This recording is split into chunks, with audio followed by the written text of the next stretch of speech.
Perkenalkan, nama saya Agustino Fajar Presimenes. Ini 21120302 kelas E.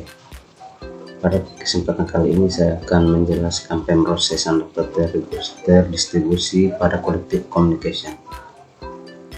Jadi di sini yang pertama kita akan menjelaskan mengenai broadcast atau broadcast.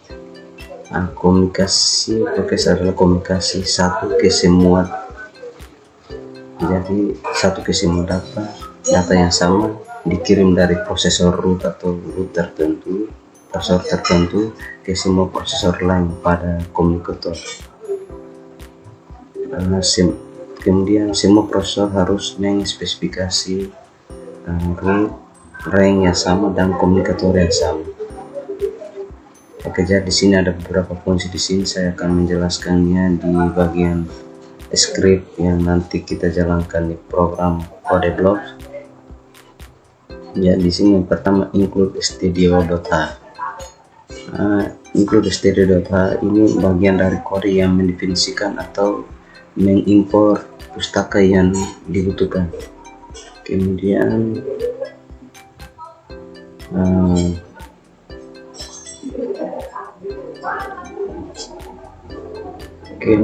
ada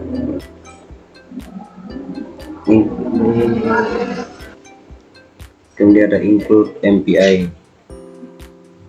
Include MPI ini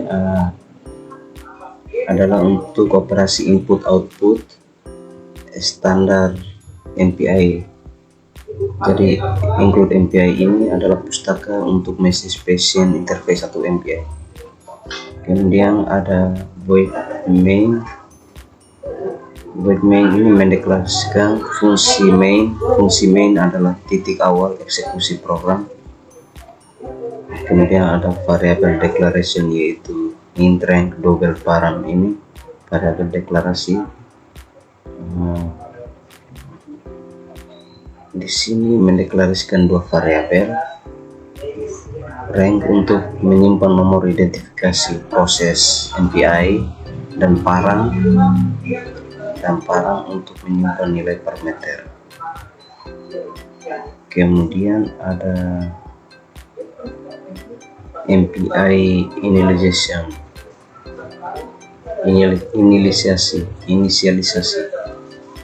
MPI init di sini. Oke, ini di sini untuk menginisiasi di sini. Langkah pertama dan ini adalah langkah pertama dalam memulai komunikasi paralel. Kemudian ada MPI int, dan di sini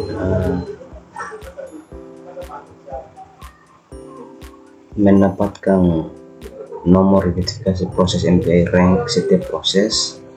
Maka jika rank adalah 5, maka param adalah 23.0. Kemudian jika nomor identifikasi proses adalah 5, maka variabel param diinisialisasi dengan nilai 23.0. Kemudian di sini adalah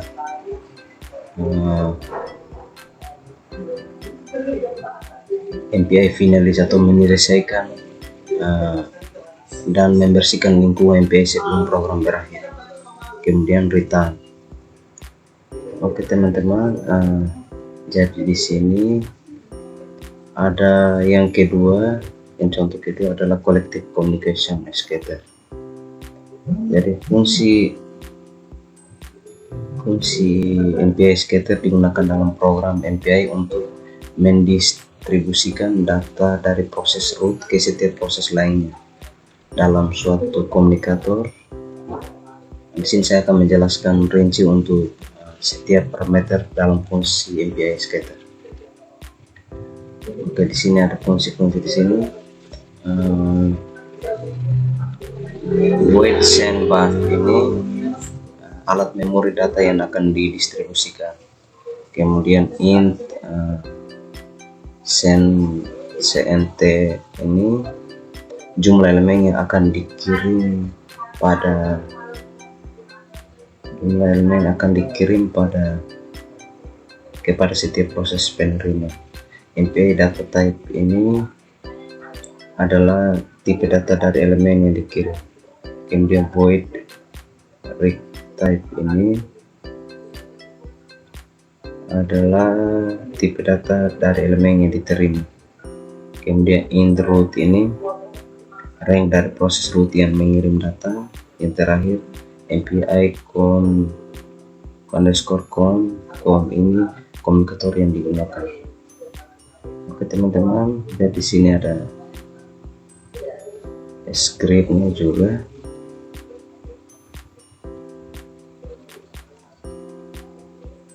Di sini scriptnya.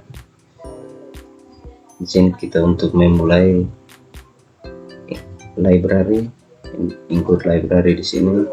Di sini untuk memulai library atau lingkungan MPI di sini. Void main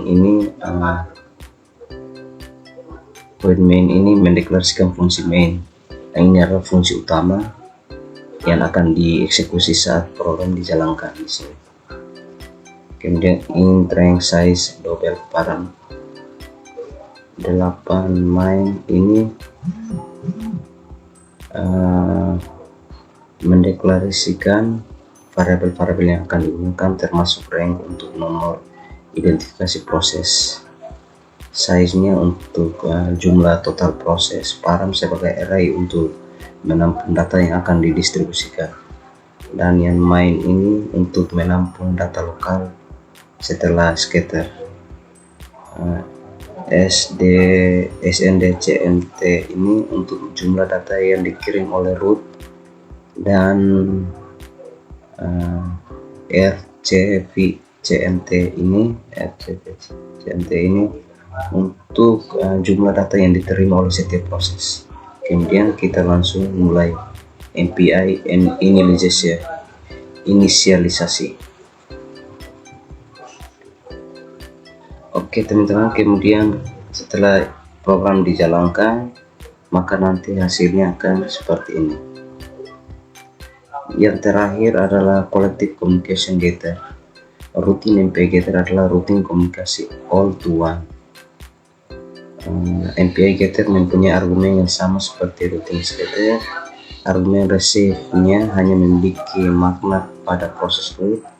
Ketika MPI getter dipanggil, setiap proses termasuk proses root mengirim isi buffer sehingga ke proses root. Proses root kemudian menerima pesan tersebut dan menyimpannya sesuai urutan rank. Yang terakhir, proses getter juga bisa digunakan untuk setiap proses memanggil MPI send dan proses root memanggil MPI receive sebanyak n kali untuk menerima semua pesan. Sini ada fungsi-fungsinya, dan ada juga scriptnya di sini. Nanti kita jalankan, maka output programnya seperti ini. Oke teman-teman, sekarang kita langsung masuk ke tahap untuk jalankan programnya. Yang pertama, kita akan menjalankan program bcast ini. Oke teman-teman, kita langsung buka ide kode bloknya.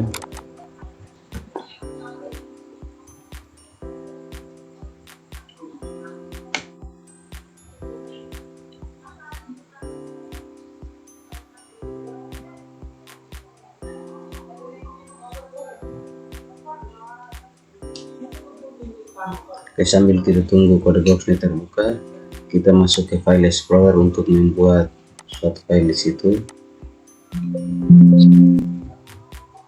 Kita taruh file kita di file di drive D. Kemudian di sini di drive D ini kita buat folder baru.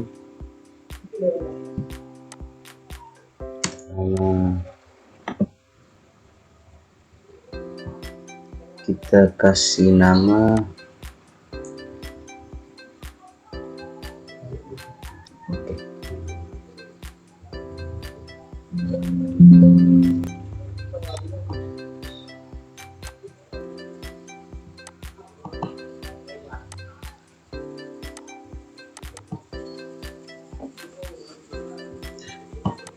Oke, teman-teman, sorry di sini ada laptop agak sedikit gemuk sini.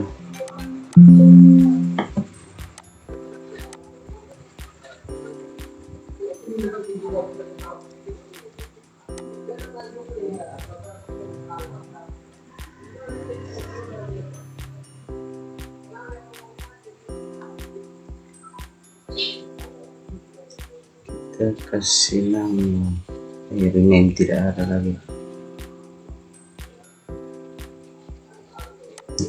Oke, tugas 11.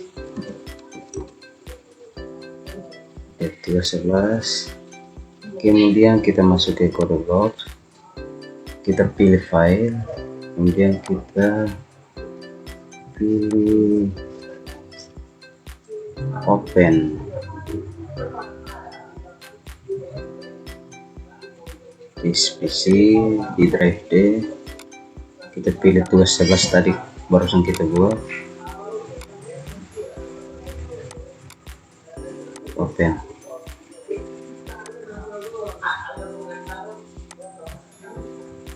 Oh sorry, kesalahan sini, kita buat file baru, new project. Nah, pilih console application, kita pakai bahasa C++, kemudian next, kita taruh nama contoh satu, kemudian kita pilih tadi folder yang kita buat tugas 11 ini, kita select folder, kemudian kita next.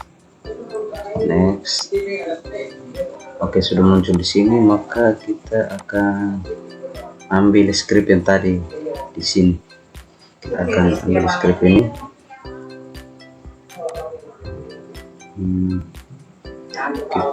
Terlebih dahulu kita lihat project, build option, linker setting. Oke, di sini kita belum include ya. Kita add dulu, kita pilih sini. Kemudian kita cari MPI CH2. Itu hari saya simpan di drive C di program files 86 MPI CH2. Buka di sini, kemudian pilih lib, pilih MPI lib, open, yes. Oke, kemudian ada search directory juga, kita add dulu. Caranya sama, kita masuk di drive C, program files 86, kemudian MPI CH2, pilih include.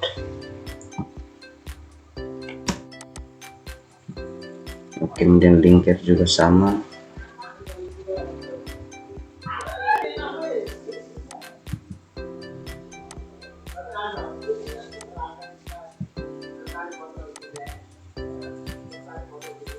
include, select folder.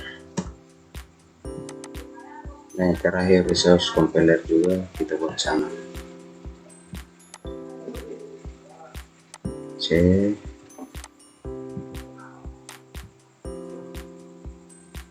CH2, include, dan select folder. Oke teman-teman, kemudian kita pilih di OK di sini. Nah, sekarang kita siapkan untuk memasukkan scriptnya. Sini scriptnya saya sudah simpan di sini, di download, PDT di sini. Oke, contoh satu. Maka scriptnya saya pilih yang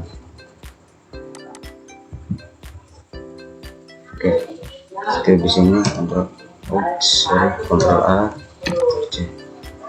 Kemudian saya masuk di sini, saya akan run di sini. Simpan dulu, Ctrl S, kita run.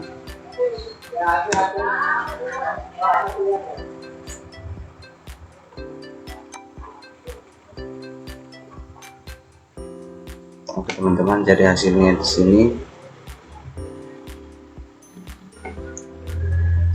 Hasilnya sama seperti yang tadi, P after progress parameter is 23.0.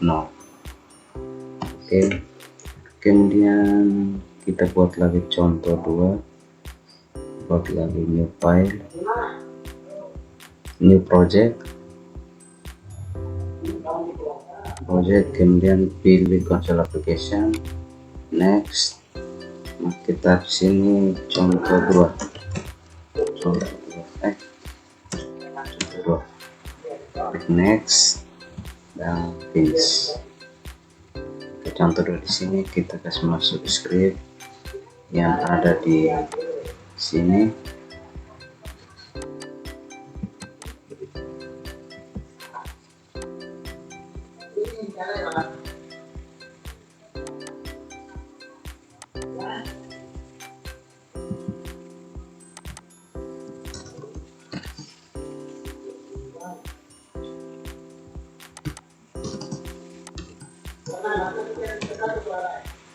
Kita jalankan.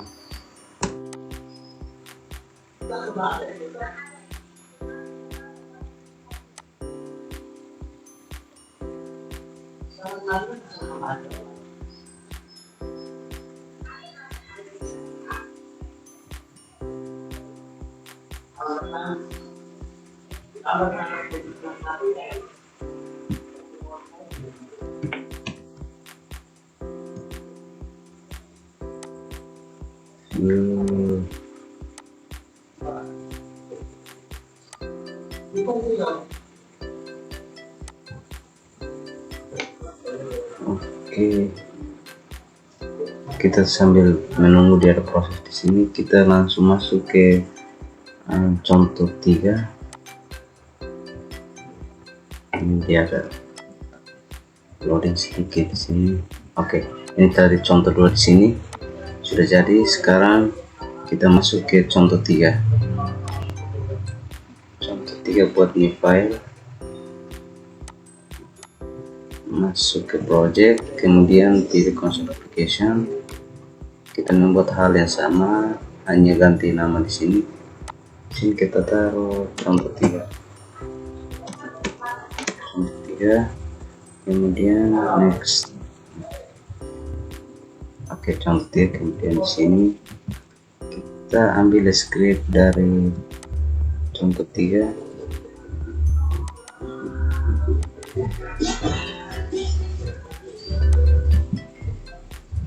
Oke, ini script dari sini, kemudian kita paste di sini, simpan, lalu kita run.